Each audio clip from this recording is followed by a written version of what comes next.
Good afternoon, everyone. I hope that you are all well and staying safe. Please indicate in the chat, those of you that are hearing my voice, so that I am aware that we can hear you very well. Nice. All right, so ladies and gentlemen, I will hand over to Miss Logan, who will be doing some opening remarks, and then we will get on the way. Enjoy. Miss Logan, over to you. Hi, thank you. Good evening, members. My name is Natania Logan, and I'm one of your PSCU representatives on hand this evening. It's a pleasure to officially welcome you all to another Knowledge Zone series session, because as we know, knowledge is power. We are so glad to have you all here today, and we are glad that you have chosen to spend your evening with us. The topic of discussion today is Introduction to Small Business Management Using Innovative Techniques. And our presenter this evening is Ms. Shayone Thomas of NEDCO. Any questions you may have concerning PSCU will be answered by either myself or my colleague of the Loans Department, Mr. Risha Mutilal, at the end of the session. But before we delve into the session, please note that at the end of the presentation, there will be a giveaway to the first person who would have signed into the meeting. The moderator will contact the lucky person for his or her contact information at the end of the session. We do hope you enjoy the session, and I pass you now over to our presenter, Ms. Thomas of NEDCO. Thank you, Ms. Logan. Can everyone hear me? Okay, good afternoon. So I am Shayone Thomas. I am the Business Relationship Officer attached to the Tobago branch of NEDCO. And this evening I am here to engage with you and to share some information on small business management. That is like the basic steps involved in establishing and managing a small business and becoming an entrepreneur. All right, so I'm now going to share some slides with you. Share my screen.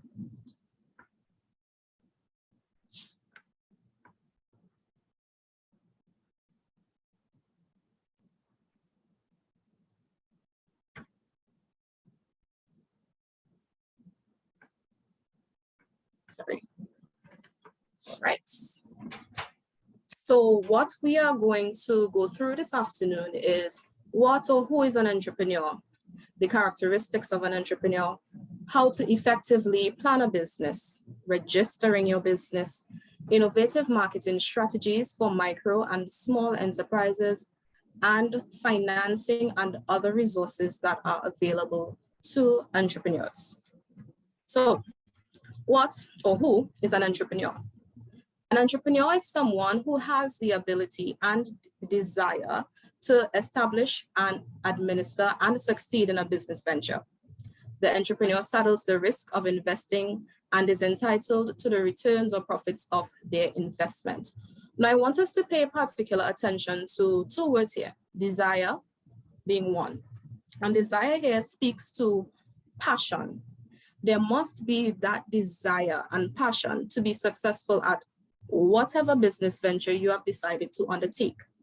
The other word I want us to focus on is risk, because it does not matter how meticulous you are in planning and developing your business idea, there is always some measure of risk involved in starting a new business. All right? So we move on to the characteristics of an entrepreneur. And if we look to the left of the screen, we see some characteristics of a good entrepreneur. And these include being creative.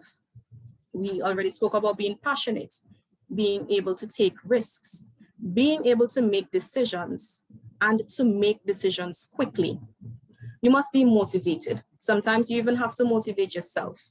All right, you must have knowledge about the product or service that you are going to offer.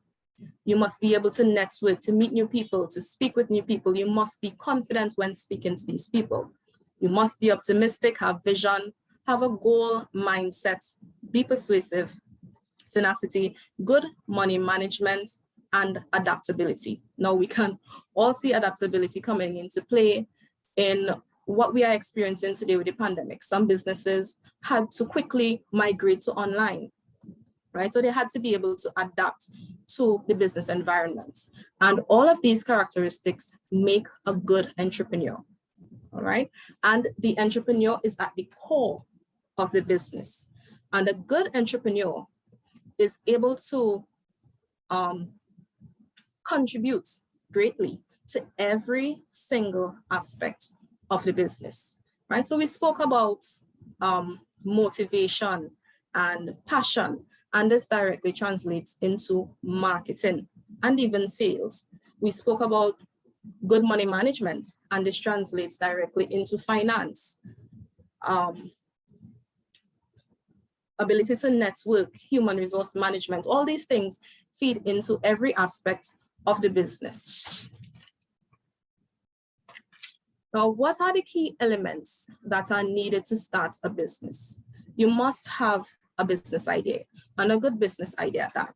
Now, a business idea can evolve from your passion, skills, opportunity, or need.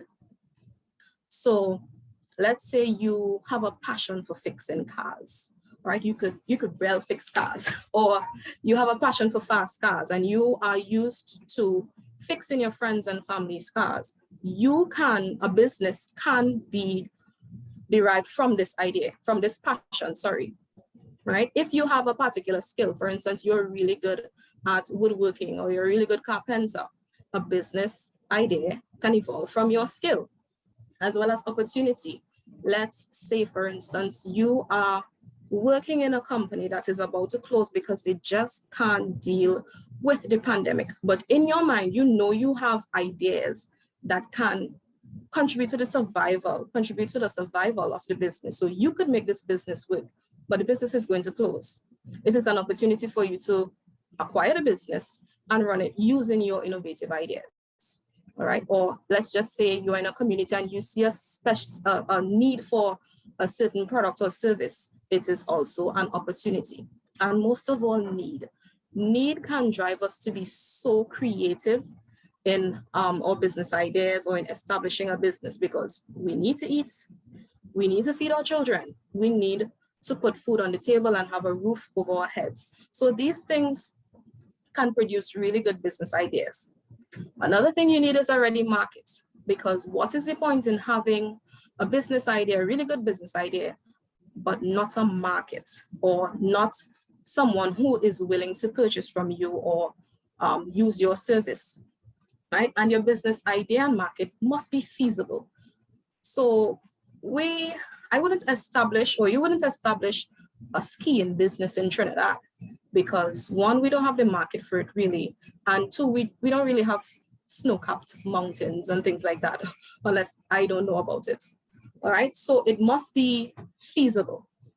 And another element needed to start a business is your business plan. And way too often, I see persons start a business and did not do a business plan, because they have the idea that, okay, I know I am going to sell this product, or I know I am going to offer this service, so I don't need to plan. No, you need to plan. And you need to plan because this business plan encompasses more than what you are going to buy or what you're going to sell. It takes into account things like your weaknesses and how you intend to market and who is your market and things like that. So you definitely need to plan. You would find that when you plan, you would be able to identify things that you otherwise would not have been able to had you just run headfirst into starting the business and operating the business. Another very important element is a team, whether for support, motivation, feedback, knowledge. You need a team, even if it's just someone to watch your children whilst you go out to do market research or to give out samples or to get goods, right? You definitely need a team, right? You also need to register the business. And I know, yes, you can operate a business without being registered. But it is very important to establish the legal status of your business. If you are ever to do anything like get financing or anything like that, you need to be registered. And lately, what I have realized in my position as a business relationship officer is that persons are coming in and they would say, well, I have been doing this business since the year 2000, but you only registered in 2018. So then I can't take into account all those years. I have to take into account just the years from 2014, right? So it is very important to register your business and to know what you're going to register as. Sorry. You also need assets. What are the items or what are the things that you need to effectively operate your business? So if you are a baker, you need cake mixers or stand mixers and baking sheets and pans and things like that. So your assets are the things that are very necessary in producing a product or providing a service. And finally, but most important, you need money. Money starts a business, money makes a business grow, money. So you need money or capital to acquire your assets, right? Whether you decide to do this by using your life savings, or you decide to take a loan, or you decide to go the route of looking for investors, so equity financing, but you definitely need money to acquire assets. So what we have in front of us are the components of an effective business plan. So once you have identified that you have the characteristics to plan for your business, well, to open a business, then you need to start planning for the business. And the very first component is an executive summary.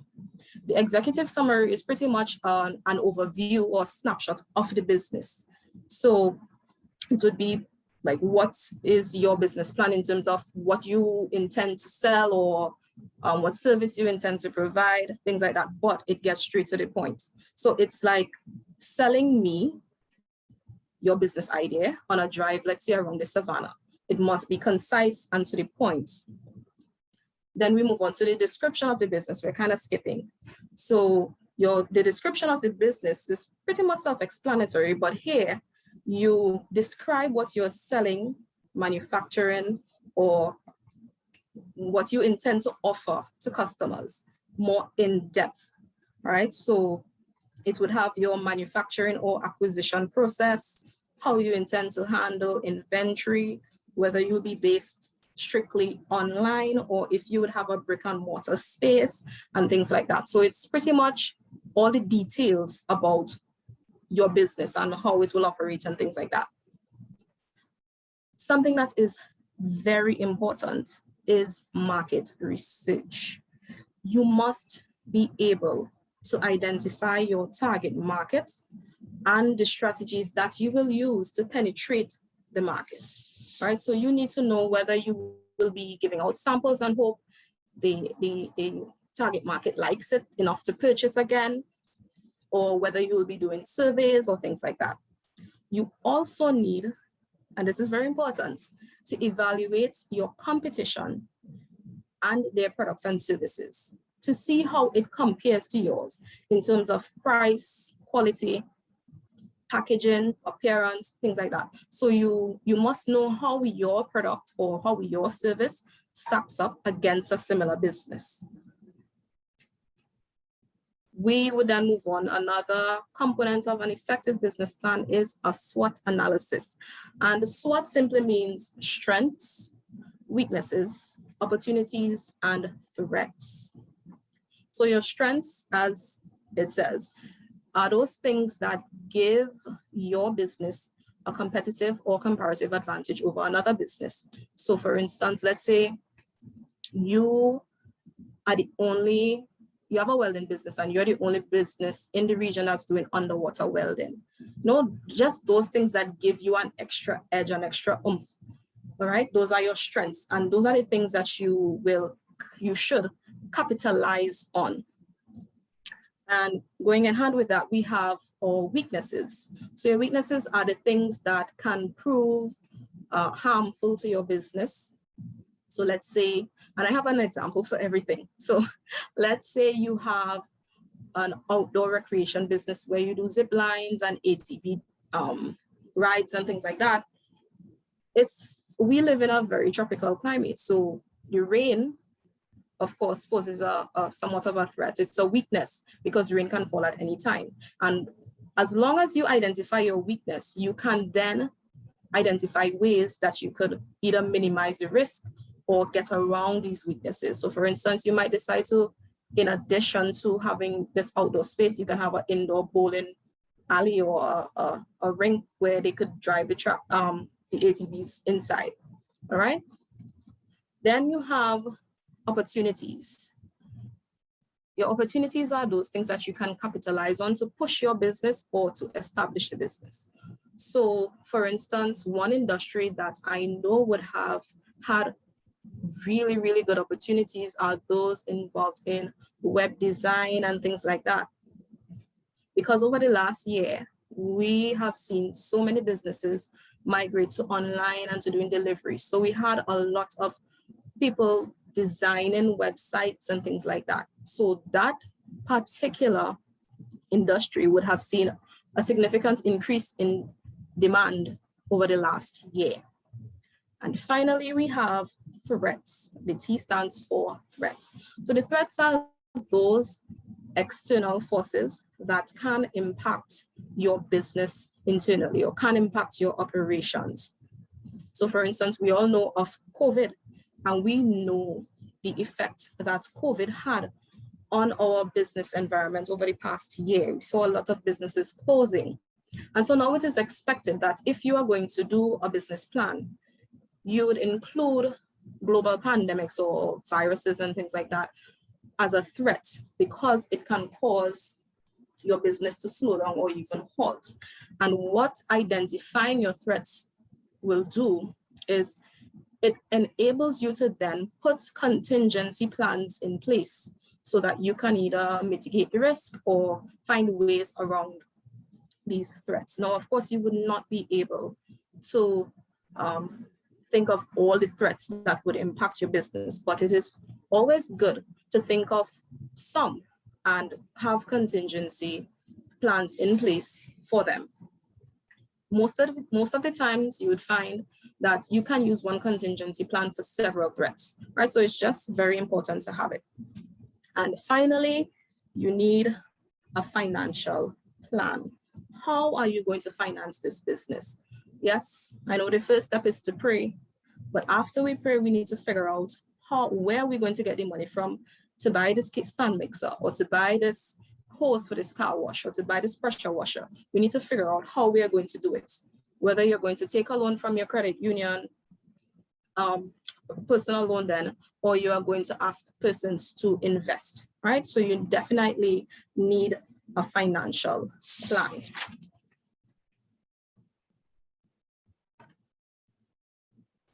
Well, this is what we call the business model canvas. And what it is, it's a snapshot of a business plan on one page. It is essentially like the building blocks of a business. And what you would find is that every component here is linked to another one in some way, shape, or form. So if we look at the top left, we have key partners, key activities, and key resources. One second. And key resources.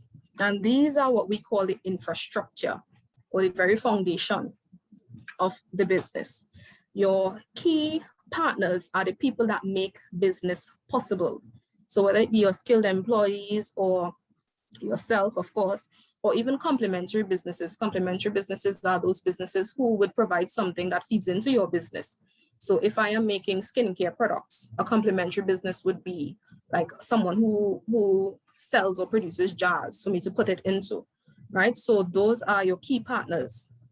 Your key resources are the assets that are needed for operations or production, right?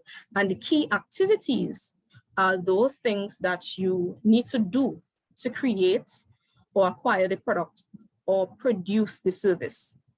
And all these three things are linked to what is next to it called the value proposition. And the value proposition is just the product or the service that you are going to offer to your customer segments. We'll get into customer segments, but your value proposition is your product. And in your product, you must have something that is unique to your business.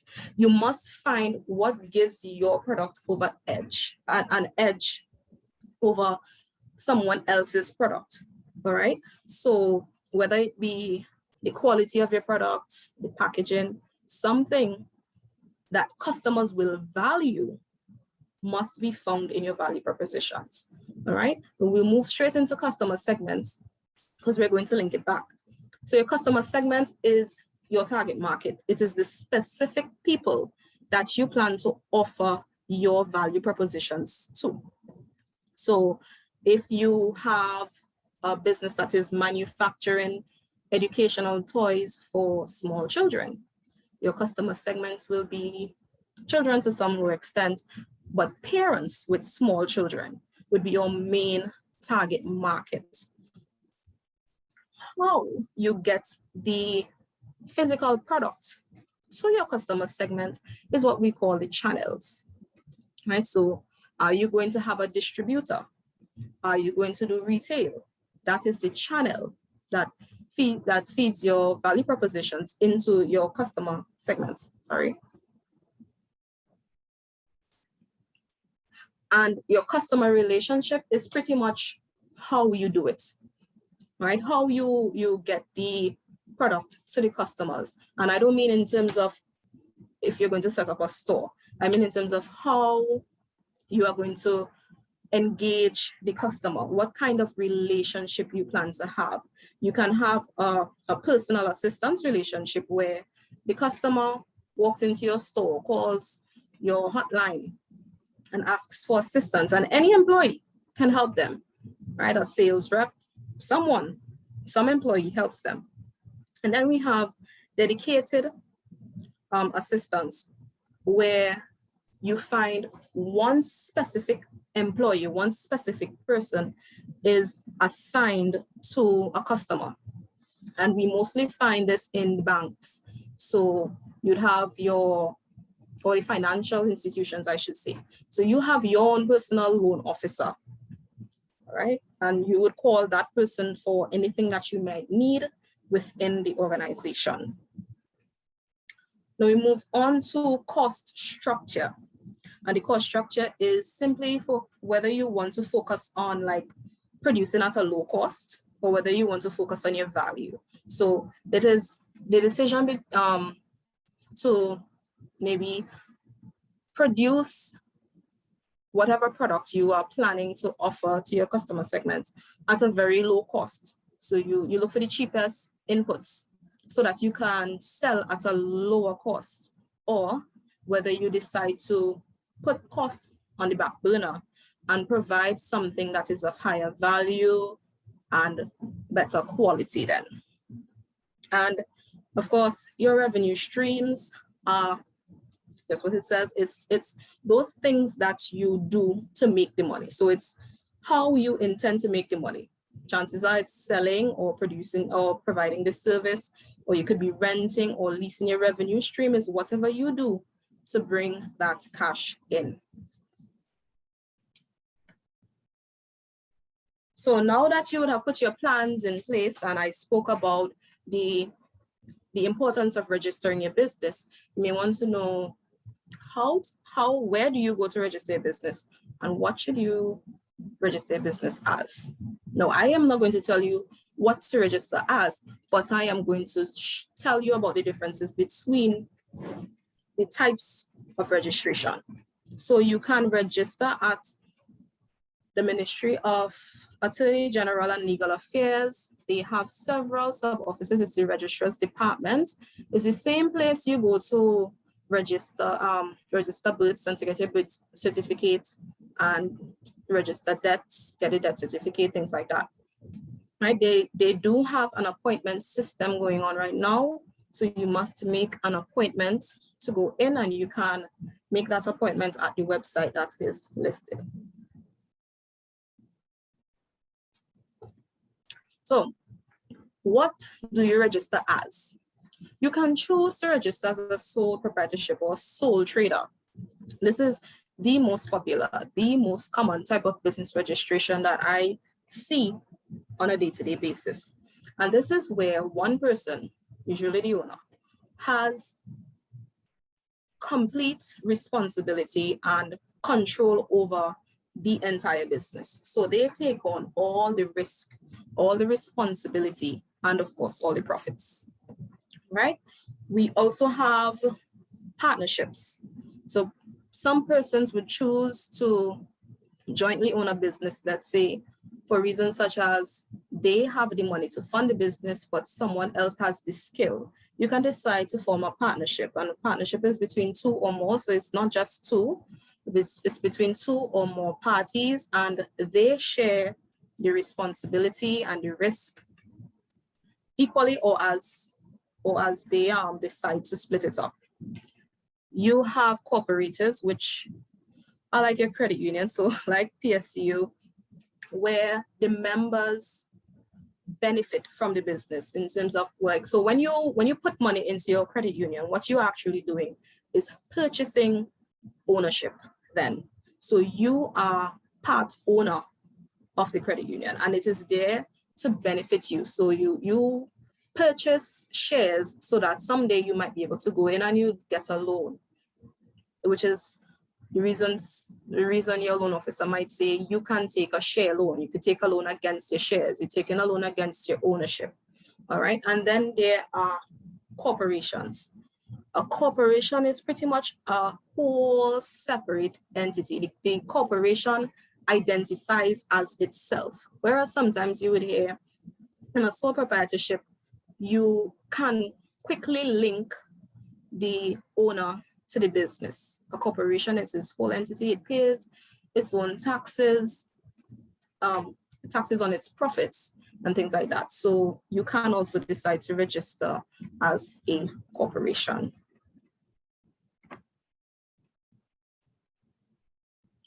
Now what we have here is pretty much our innovative marketing strategies. The fact of the matter is the business environment is changing a lot, and we are seeing more of a digital age, a digital era. Everything is online, and everything is, you have to have a big online presence. You have to find ways to market your business, but online. Facebook is big, Instagram is big. That the whole concept of marketing has changed. And while some of these strategies may not be applicable to you, or you may not need to employ all of these strategies, it just brings you to think about the ways that you need to move to shift your marketing to being more digital. So for instance, social media marketing and influencers. That's really big now, because everybody goes to Facebook. So so for instance, this morning I was looking for a paint by numbers kit. I can't paint, I can't draw. And instead of maybe looking through the phone book or calling and asking, I went onto Facebook to see if I could find this kit.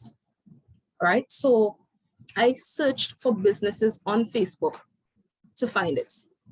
I didn't go through the phone book or anything like that. So if you are to remain competitive, you must have some kind of digital, some kind of social media aspect or component to your business. Influencers are a really big thing now, where companies would send persons that are popular. Who's popular? Let's say Kes. So they would send Kesa up their products to try out, and he would then promote it on his social media page, because Kes has a lot of followers, I believe. All right. So those are just ways to think innovatively to get your product out there, because there must be something digital. As a matter of fact, even things like your file storage and these things have moved to online. It is just a way to move your business to a space that where it is more accessible in a time where you can't physically see customers. or where customers would rather choose to go digital. So we even have like accounting apps, things to do your bookkeeping and things. All of these things have moved to online. So you no longer need an accountant coming to the office every day to do the bookkeeping. There are apps for that. There's some way you can have someone to do your social media management, things like that. Another thing you can look into doing as an innovative marketing strategy is to create a hashtag or to attach hashtags to your posts. So let's say you're on Instagram and you do cakes.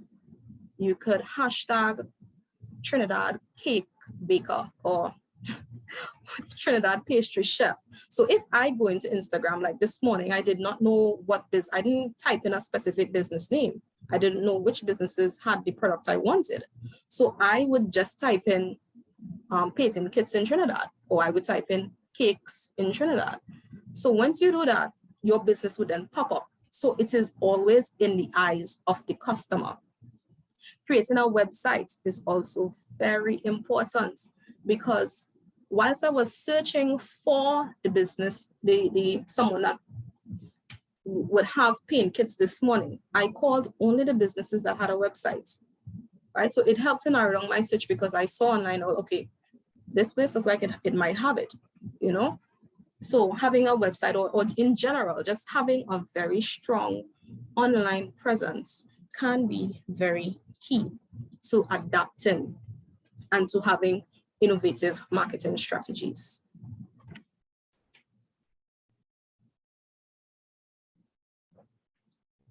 Sorry. Okay, so we move on to funding the business, the exciting part. How do you go about getting financing for your business? How do you go about purchasing all those things that you need to have? And you can do so through retained earnings, but retained earnings are more so for businesses that have already been established and are looking to expand. So instead of taking a loan, you can take last year's profits and expand the business, right? Or for new businesses, you can choose to use your savings or your salary or your income to finance the startup of the business. You can also choose debt capital, which is very popular, the most popular, and this is just a loan.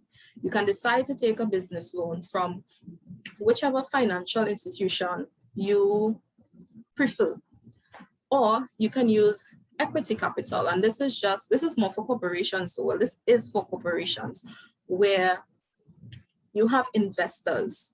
So persons would give you money to start the business, give you money to purchase the assets that are needed, and they will then have a share in the profits, right? So those are the sources of funding that are available for you to start a business, for the types of funding. Now this is where we come in. We'll talk about a bit about NEDCO now. Now we find that it is very difficult for business owners to go to a bank to get funds to start a business. I have worked at a bank as well, and I know that they would require something like we need to see 6 months of cash flow. You need to first have a business account and let us see money coming into the business. But of course, we know that for money to come into the business, you have to be operating. And that's why you're there, right? You're there to get money to start the business. And so we saw the government and saw the need to help entrepreneurs whose needs could not be met by traditional lending agencies. All right. We understand the challenges of the entrepreneur and offer support to overcome them. We don't just offer loans or grants. We also offer training and webinars like this one and business advice to entrepreneurs as well, because we must admit there is more to operating a business than just having the funds to put in to start. There's more to it than just buying and selling. There's more to it than markups and costing and pricing, right? There's a need for the business to be sustainable. There's a need to have expertise in different areas, social media marketing being one of them, right? And we are a long-standing member of the microfinancing business development community of Trinidad and Tobago. So these are some of our services. We offer business loans to customers. So if you're a first-time borrower, you can access up to $250,000 to invest into your business.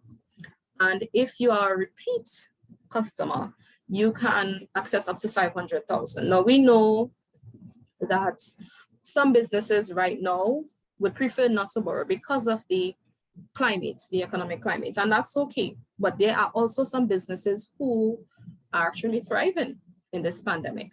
And so our doors are open to them to get funding for their business, whether it be to start up or for an expansion. And for those persons who might be struggling or they just want to, we also have business advisory and training. So all the social media marketing and the agencies of running a small business and record keeping, we also have training programs for those things to help out the entrepreneurs. And we also do have business advisory. So even if you just have a business idea and you need some advice on how to go about starting, how to make the business sustainable, if you identify a weakness that you just can't seem to find a contingency around, we do offer business advice for that reason. Right, so when you go in for a loan, my job is to do a pre-loan assessment. So what I will do is have a conversation with you to see where your business is at. In this assessment, I could even offer you some advice.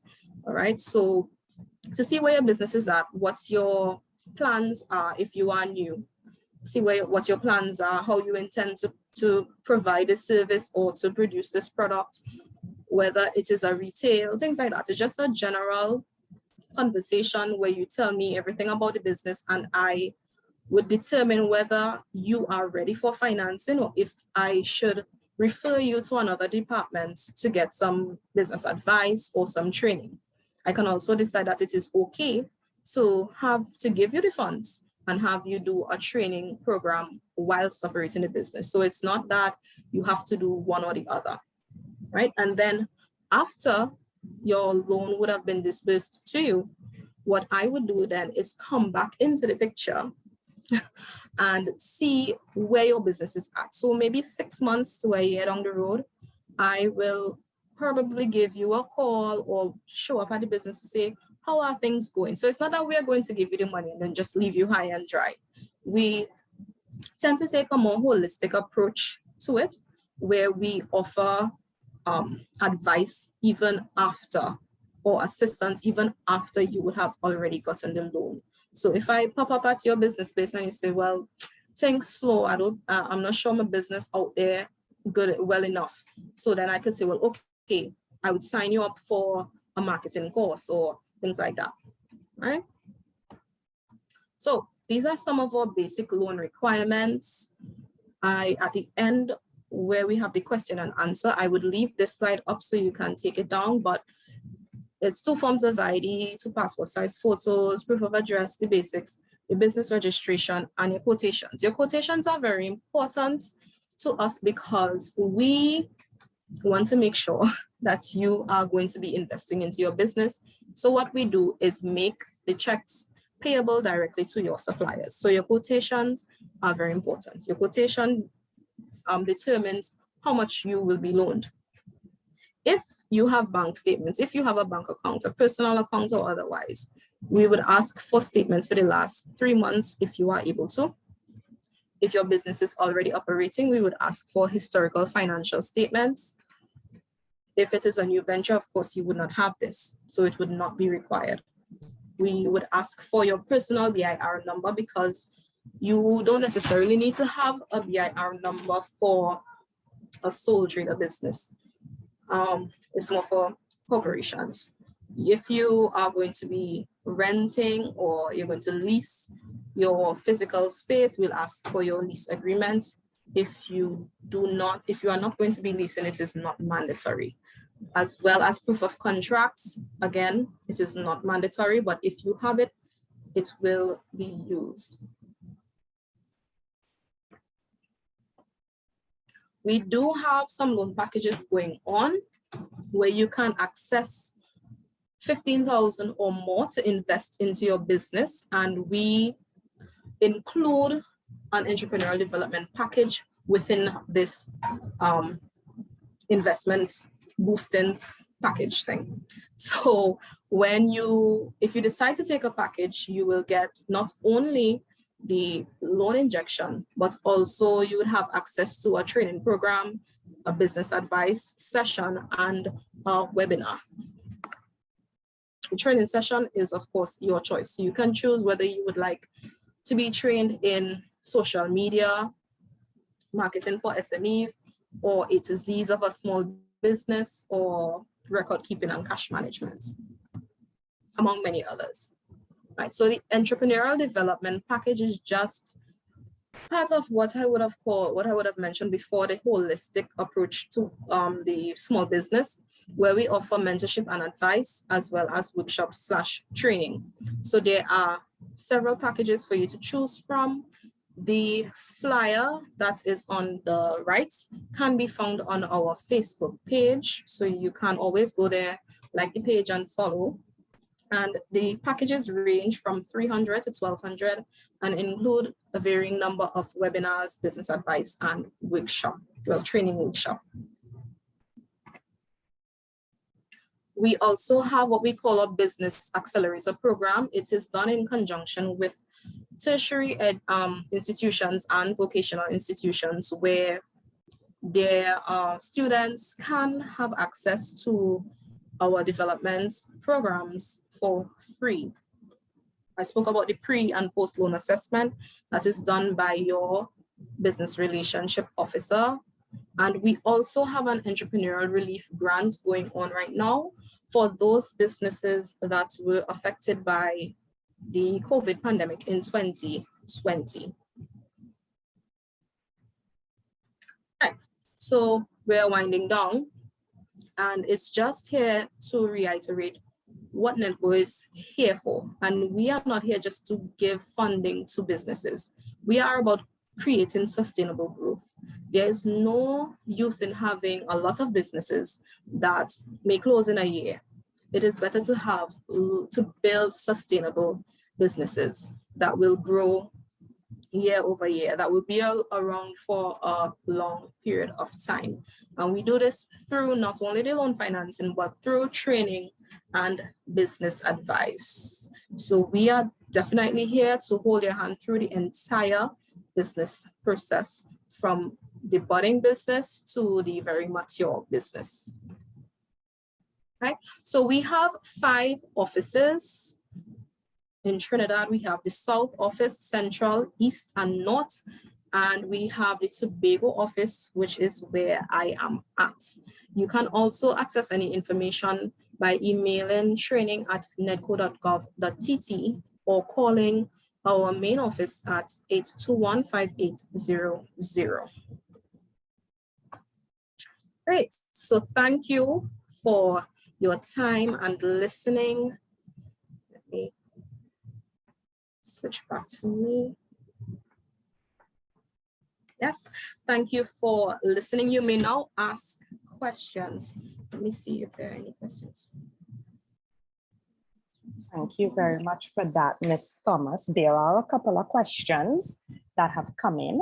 So one of the questions that we have right now is, I would like to register one limited company under one business name, but be able to sell different products and services. For example, cakes, books, hairdressing products, under different services, but one master organization and one bookkeeping system. Is this something that I can do, or do I need to open multiple businesses for each product or service? What I would suggest you do is try to group the products or services under, like, so say for instance, if you're going to do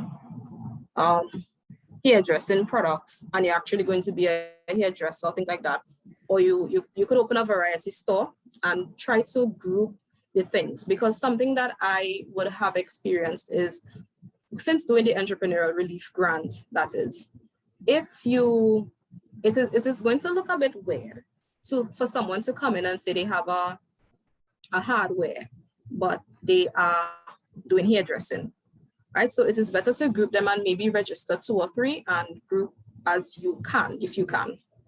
Yeah. Okay, excellent. The other question, is it possible to provide a sample business and financial plan, like a template, that we can use to create our own businesses? Is that something that is possible? Through NEDCO? Or if our team at PSCU can provide it? Yes, definitely. If you so decide to offer your members a template of a business plan, that is very helpful, because a lot of times we're not sure exactly what has to go into a business plan. Now, I gave some components of an effective business plan, but in reality, there are some business plans that has a lot more things. All right, so yes, and I can also refer you to doing a training course, because we do have training courses on planning your business or creating a business plan. So that is an option that is open to you as well. Okay, the other question, I am interested in a loan injection. Do I have to book an appointment online, or can I go into one of your offices? I would suggest you call right now. So you can call 821-5800 and they will direct you accordingly. Because of the pandemic, some of our offices are closed to the public, or they're only open by appointment. So you definitely must have an appointment, but to book the appointment, I would suggest you call rather than walk in, because you may or may not meet someone. So you can see I'm working from home, right? So it's better to call and book the appointment. We do not have a system in place as yet to book an appointment online, so it's best to call. All right, excellent. Do we have any other questions? You can choose to type it or raise your hand. Okay, we have another question. How much does an already registered business have to make to get a loan? There is no maximum or minimum amount that you have to make. My job is to offer you financial advice, yes, but also to analyze your financial standing. So if you are making $2,000 a month and you come in requesting a loan of $50,000, that seems a bit far-fetched, or it seems like you let me put in a heavy strain on the business, or you take a very long time to pay back that loan. So you don't have a minimum to make, but of course it is relative to how much you are asking for, how much you are asking to borrow. Okay, we have another question. What are the minimum or maximum loan interest rates and capital collateral needed? Yes, that's a really good question. We have one fixed interest rate. It is fixed at 8%, and the collateral that's needed, if you decide to take a loan that is $50,000 and under, your collateral value must be 50%. Now, what's the things that you can use for collateral makes it very attractive. So you can use a vehicle if you have one with full comprehensive, or even without full comprehensive insurance. You can also use your business equipment. So a lot of times you'd find that we would use the items that we are going to purchase as collateral as well. You can use life insurance policies if they have a cash surrender value component attached, and you can also use cash, of course. All right. Oh, sorry, I didn't finish answering that. If your loan is over 50,000, then the collateral value is 65%. Okay. the other question, how long does my business have to exist before I can approach NEDCO for assistance? That's the beauty of it. You can be a very new business. You can be operating for the last 2 weeks, or you can now be starting. So there's no minimum time for you to be operating before you approach NEDCO.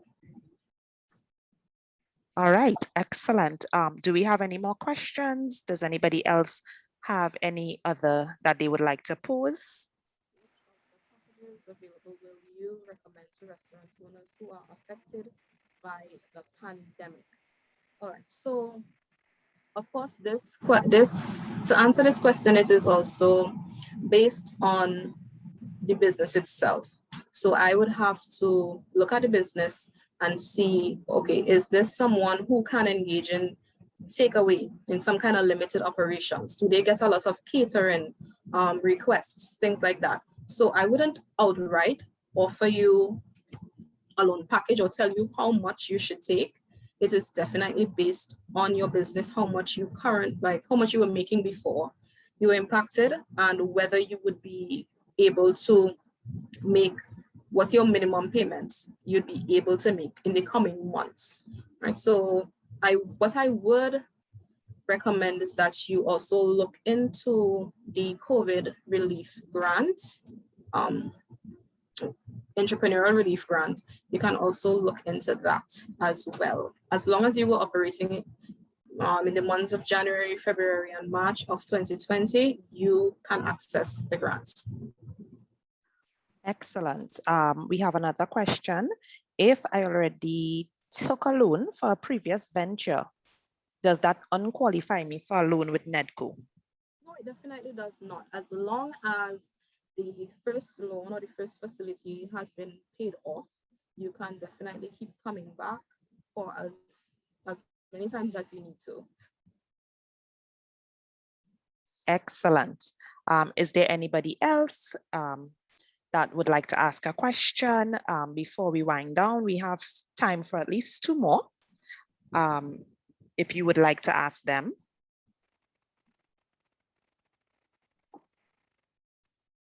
All right, it doesn't seem that we have any takers. Oh, hold that thought, we have one more. Can you get a loan from NEDCO if you got the salary relief grant last year? A loan, yes, you can. You can access loans if you had relief grants. I believe what they may be asking is if they have access to the grants, if they already got a salary relief grant. And because we are simply facilitating the grant process, the ministry has mandated that if you would have gotten grants from elsewhere, you would not be eligible to get the entrepreneurial relief grant, unfortunately. Understood. Thank you very much. All right, ladies and gentlemen, that brings us almost to the end of our webinar for today. We would like to invite Ms. Logan to come in and close us off. She has some parting words for you all. Ms. Logan. Hi, thank you. Guys, what a wealth of information. I hope you all were taking notes. I definitely was, and I will put some real thought into becoming an entrepreneur. I'd like to thank Ms. Thomas for the most informative presentation. Ms. Thomas, thank you very much for facilitating us. Also, thank you to our moderator. All right, I would love to see you guys on our next session. We'll keep you posted for when that is. The person who was lucky enough to be chosen as a winner this evening for the giveaway will or probably was already contacted by the moderator to get your name and a number so we can get your prize to you. So guys, you guys have a good evening and take care. Be safe. Bye. All right, thank you, ladies and gentlemen, for joining us. We look forward to having you at the next one. Please remember to stay safe. Have a good evening all. Take care, bye. Bye.